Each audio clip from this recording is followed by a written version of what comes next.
The following program deals with a controversial subject. The theories expressed are not the only possible interpretation. Viewers are invited to make a judgment based on all available information. Everything we've been told about history is wrong. And how we got here is really a very interesting question to ponder. There are known knowns. There are things we know. We also know there are known unknowns. That is to say, we know there are some things we do not know.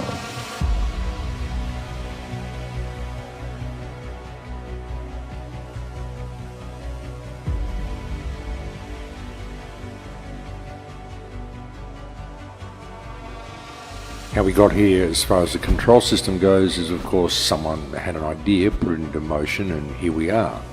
But when you look at the control system and you look at what we've really done since the Industrial Revolution, it's really quite miraculous. It really is. Even when you look at what we've done in the last 30 or 40 years, technology has simply snowballed. Some of the technology we're using now is stuff that was never dreamt of when I was a child. It was all science fiction when I was a child. This was stuff out of Flash Gordon and bizarre comic books. But even Flash Gordon and some of the bizarre comic books didn't have the stuff that we've got now. So you really have to wonder where it all comes from. The point is, what I'm saying here is you can't really date a lot of the information that we believe we can date, because all that really can be confirmed is that which exists within living memory. That's what we've got. We don't really have any idea where we are, where we come from, or what's really going on here at all. And when you look at the growth of technology in the last 100 years, it really is quite amazing that we've managed to achieve what we've achieved, which again begs the question, where did it all come from? See, it's so difficult to get any real handle on history because there's been so much effort undertaken to destroy history. And really, that's what we're seeing now in the Middle East. I mean, why do you think they wage all these wars in the Middle East? It's because it's the cradle of civilization. And they're just destroying history all over the Middle East. They're destroying all the ancient artifacts they can, all the ancient cities they can, all the ancient structures that they can. Because the stuff that's there in the Middle East that they're bombing in Syria, places like Aleppo and Palmyra, these are far older than the places that you find in Europe. I mean, remember when they went into Iraq, one of the first things that the Allies did when they went into Iraq in the Gulf War was they looted the Baghdad Museum. And a lot of the artifacts from the Baghdad Museum were actually found scattered around the side of the road in certain back areas in the United States. All smashed to pieces, of course, but I remember some of these things even made the news, the fact that they were found. So they went in there specifically to destroy the history, to locate all the ancient artifacts that indicated there was any history, and just take them and destroy them. Many of these things were priceless, and they didn't even sell them. They didn't sell them on the black market or anything. They just took them to destroy them. The question is why? Over the ages, there's been so many groups that have destroyed so much stuff. I mean, the burning of the Alexandrian Library, for example, which was burnt by one or two, possibly even three groups of people, burnt by the Christians, burnt by the Arabs, burnt by anybody who wanted to burn it. You look at ancient Egyptian civilization, it seems to have sprung full-blown into being right from day one. That all seems perfectly normal. Look at Chinese civilization. That's always been an incredibly advanced civilization and always very hidden, and we don't know anything about where that came from because many Chinese emperors took it upon themselves to destroy all the history books that existed before them because they decided they would be the beginning of history and history should start with them and there should be no one before them. So they destroyed all of the ancient scrolls that existed before they were born, before they took rulership, so their history would start there. And I think a couple of emperors actually did that in China.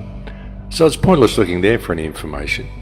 We may have got something from the Mayans, but the Spanish did a great job of destroying all of their information. We do have one or two codexes left, but people simply can't translate them properly. Of course, there's a rich history to be found in Europe, but God knows what it is, because Europe has been a war zone since recorded history even started.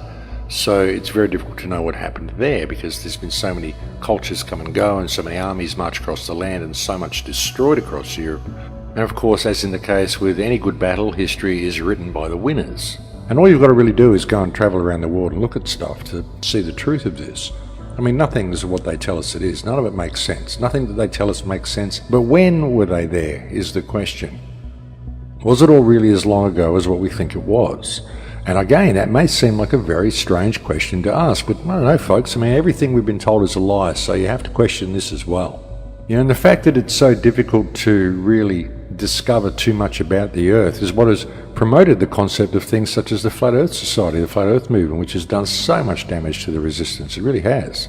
Just the distrust and the divide and conquer and the insults and all the stuff that goes with it. I mean, you can research whatever you want, but you don't have to insult others while you do it. But even when looking at it, you can't blame the Flat Earthers for what they do. You really can't, because there's so much wrong with the model that we're given. I mean, it doesn't mean it's flat, but there's certainly a lot wrong with what we're told is going on here. So you can understand where they've got the fuel for the fire that they're burning at the moment.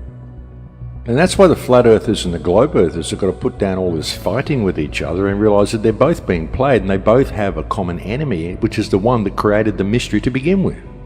And all we have to do is to realise that all this stuff we're looking at, nobody really knows for sure, and all we have to do is agree to disagree and get a little bit of focus. Because one thing we do know, the world is run by criminals.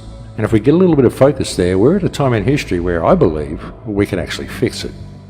Of course, there's two popular schools of thought on where we come from. There are others, but there's the two most popular, which of course is evolution or creationism. I personally don't particularly buy into either of them. Evolution is completely ridiculous. I mean, even Charles Darwin said it was a theory, and there's so many missing pieces that it just doesn't fit together.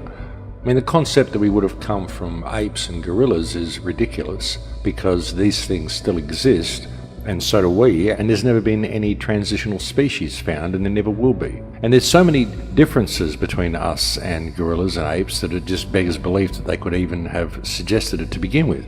And, and they'll present it to you and make it sound all very believable, and they'll say things like, look, there's only 1% difference in the DNA between apes and humans, so there's a close cousin. What they don't tell you is there are 20 billion base pairs in the human DNA, and so 1% of that is 20 million base pairs, and no matter how you look at it, that's a huge difference between species, folks.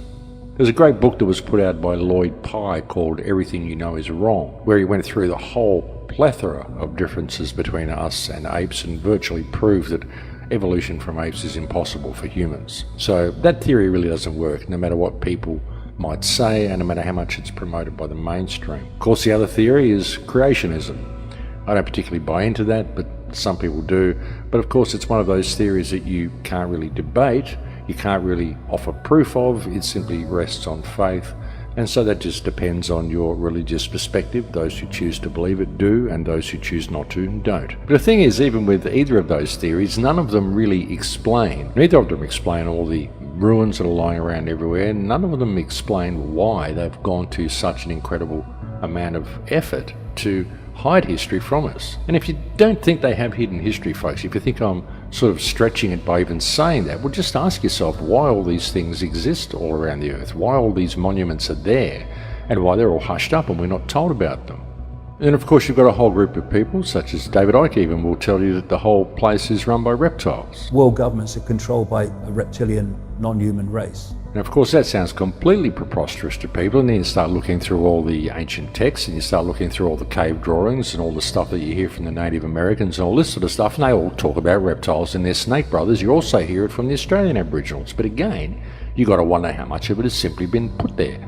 How much of them are real and how many have been concocted. That's the thing, you just don't know. And getting back to the concept that the Earth has been invaded and is being strip mined, you could even ask yourself whether the Flat Earth movement was introduced right at the time they are finishing their mining operations to make people believe that space doesn't exist and that aliens are impossible. And the thing is, you can prove just about all of it to be true, but that doesn't make any of it so. And you see how easy that was to just construct a believable scenario. And some people may say, oh no, that's not believable. But well, if you're a conspiracy theorist, then maybe it is believable. That's the thing, folks. You just don't know. See, any scenario could be true. And the thing is, folks, that if you really get out there and you start looking at all the information and you start gathering information and you start preparing yourself some type of a presentation or whatever, you can prove anything you want to prove. That's the thing. Like I said, you can prove that it's all about flat Earth Or you can prove that it's all about globe Earth. You can prove the Earth has been invaded. You can prove that the flat Earth was introduced to cover up the fact that the Earth is invaded. And you can prove all of those things, plus you can prove a whole bunch of other things as well. You can prove that there's reptiles living under the ground and controlling everything from under the Earth. You can prove that it's all run by the Jews. You can prove that it's all run by the Jesuits. You can prove that it's all run by the Freemasons. You can prove that it's all a hologram. But the thing is, you can only prove any of it up to a certain point. But you can prove it enough to make it believable and to get other people to believe it. And you can only do that because they've hidden history, and the fact is that we don't know. Any one of the scenarios that I've outlined for you today is true. I can prove it. But that doesn't make any of it true. Because the reason I can prove any of them to be true is because all the information has been put out there to be able to create a believable scenario about anything you choose to believe.